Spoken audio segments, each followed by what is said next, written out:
Hey guys, Steph here from Infinite Combo, and in light of our space theme this past month, and in light of the fact that Star Fox Zero was supposed to come out this month originally, we're taking you back to 1997 on this Throwback Thursday with some Star Fox 64. This sci-fi flight simulator slash shoot-'em-up played a pretty major role for me on what will become a lifelong love of Nintendo and games in general, and naturally remains a favorite of mine to this day. 1997 Star Fox 64, as the 64 suffix in the name implies, was not the first installment of the Star Fox game series. The first game, simply titled Star Fox, or Starwing in Europe, was released for the Super Nintendo in 1993. While it's not exactly impressive and actually kind of unsightly by today's standards, Star Fox was a visual and technical marvel for its time, being Nintendo's first game to feature 3D polygon graphics. Star Fox 2, a direct sequel, was meant to follow it 2 years later, and was in the final stages of development when Nintendo chose to cancel its release due to the Nintendo 64 console's approach. Enter Star Fox 64. This game, like its contemporary Super Mario 64 and The Legend of Zelda Ocarina of Time, explored many entirely new possibilities brought about by the new frontier of 3D gaming. The original Star Fox progressed the player through each level at a set pace while hurling enemies and bosses at them along a scripted path. In other words, the game took place entirely on rails. While most of the levels in Star Fox 64 stuck to that familiar style of gameplay, Nintendo also introduced a new mode, All-Range Mode. In All-Range Mode, the player is able to fly completely freely around a large square-shaped area, a perfect way to bring Star Fox into the 3D era. It was a comfortable change of pace from blasting scripted enemy after scripted enemy. It also made certain movements in the story progression, such as showdowns against rival pilot team Star Wolf, more open-ended and cinematic. Hey, you was mine! In the on-rails sections, you can simply memorize exactly when a certain teammate will be chased and ask for assistance. But in all-range mode, things happen off the cuff. More variation in AI actions meant more variation in dialogue. This adds a layer of spontaneity to a game that, frankly, is very short and is meant to be played over and over again. This game can typically be beaten in about half an hour, so the value here lies mostly in trying to beat your high score. See?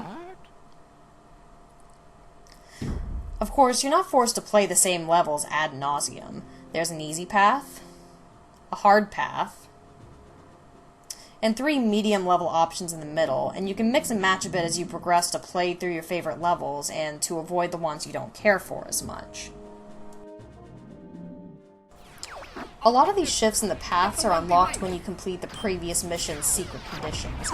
For example, on Corneria, if you save Falco from the ships that attack him, and then you fly under all the arches over the water near the end of the level, you'll access an alternative boss who is actually an homage to the first boss in the original Star Fox. After defeating him, you can access Sector Y instead of Medio, the default second level. Again, these are secret objectives, so the game doesn't just announce how to access the alternative route. Sometimes it's as simple as completing the mission your teammates are chattering about throughout the level, but in some cases like Corneria, the requirements are more obscure. Hell, it's possible to beat the entire game and not even kill the real Andross, a fact the game doesn't hint at until you fly happily into the sunset, only to see his menacing visage in the sky and his faint but eerily smug laughter can be heard.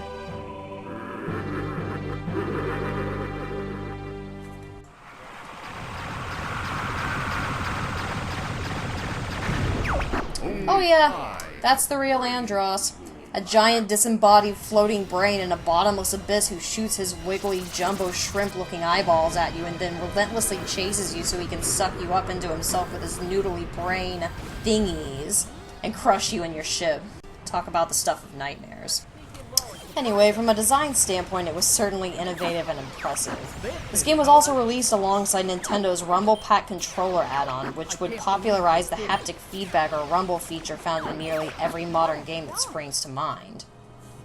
Rumble really creates a sense of anticipation when, say, a dauntingly huge enemy stomps into view, or of impact when a cutscene is punctuated by a big explosion.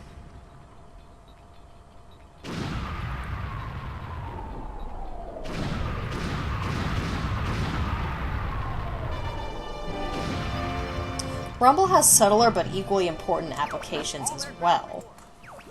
That little jolt that the player feels in their controller when their character takes damage or fires a powerful rifle also gives them a heightened sense of awareness of what's happening in-game. It bolsters concentration and immersion, and that's why you may find it a bit unsettling or frustrating when a glitch causes your rumble to stop working. The introduction of Rumble was just one way in which Star Fox 64 made for a more cinematic experience, not by bogging the player down in hours of cutscenes, but by making them feel like they're right in the middle of the action. But there's another thing that people, by and large, can never seem to forget when discussing Star Fox 64. I can't believe I lost to this scum! Sorry to jet, but I'm in a hurry. Too bad Dad's not here to see ya fail. Slippy's not such a screw-up after all. Go find your own target, Fox. This baby can take temperatures up to 9,000 degrees. Can't let you do that, Star Fox. Do a barrel roll. And that's the dialogue, specifically the banter between friends and foes, and especially the other characters' reactions to what the player does in-game. She can sure be a pain in the neck. I grew up watching my brother play other classic games like Super Mario World and Ocarina of Time, but what 7-year-old me found so thoroughly entertaining about this game was the range of different personalities. It's beautiful! When Falco would give Fox some kind of sassy comment, I would yell at him by way of the TV to shut up. When Slippy cried frantically for help, I would tell him to shut up. Fox, I thought they had me. When Peppy chimed in with useful advice, well, I would tell him to shut up. Okay, so it wasn't the nicest way to deal with my animal teammates. Takeaway of this anecdote, I guess you could say, is that it felt as if the characters were actually talking to you, and to an extent, they compel you to talk back at them. Coming from a developer like Nintendo, whose other prominent protagonists at the time, Mario, Link, Samus, Pikachu, Kirby, either were entirely mute or didn't talk in any meaningful or substantial way, this felt like a dramatic difference. Of course, those context-sensitive one-liners further strengthen the player's sense of immersion in the game's interplanetary battles. I've mentioned a whole hell of a lot about Star Fox 64's dedication to cinematic experience, but did you know that the game actually makes several sci-fi cinema references? Well, for starters, there's the planet Katina, a level where you have to help Fox's old friend Bill Gray fend off an enemy mothership that's descending upon, some kind of building, and releasing hundreds of tiny ships to wreak havoc on the planet. This is, of course, a visual reference to the movie Independence Day. And yes, Bill's name is completely a reference to that William Gray. Then there's this scene during the credits where the Star Fox team steps up to accept the thanks of General Pepper after defeating Andross, kind of reminiscent of Luke and Han at the end of Star Wars A New Hope. One of the movie series' recurring jokes is also repeated by Peppy during the Aquas level. I got a bad feeling about this, Fox. And one may compare Rob64, the robot who repairs the Star Fox team's ships, dispenses helpful items to them on the battlefield, and offers other assistance, is a parallel to the droids of Star Wars, especially astromech droids like R2-D2. It's foolish to come against me. One can pick out plenty of other story and character-related similarities as well. You have Peppy fulfilling the mentor role for Fox, much like Obi-Wan for Luke, and reminiscing vaguely about Fox's dead father, James. You have the once altruistic, now evil Emperor Andross trying to take over the Lilat system, and an ultimate space weapon space station boss that apparently in the Japanese version is even named the Death Ball. Allow me one more final Star Wars comparison when I say that this game's dramatic, sweeping, quasi-orchestral themes are the perfect backdrop to a series of high-stakes space battles, I know I sound like a broken record skipping at the bottom of an echo chamber here, but this was just another facet of Star Fox 64 that really contributed to its enthralling atmosphere and, yes, its cinematic feel. Perhaps the most memorable track is the Star Wolf theme, which has been remixed and covered extensively in the almost 20 years that have passed since Star Fox 64 first came out. Naturally, a spruced up version appears in the newest Super Smash Bros., but my personal favorite reimagining is a heavy metal version by YouTube user FamilyJewel7X. I'll put a link to it in the description below, so make sure to give it a listen. You guys don't give up. Of course, the game was remade on 3DS a few years ago with all the right improvements. Beautiful visuals, updated voice work, and an autosave feature that allows players to enjoy the game in even shorter sessions, tailoring it to the handheld platform.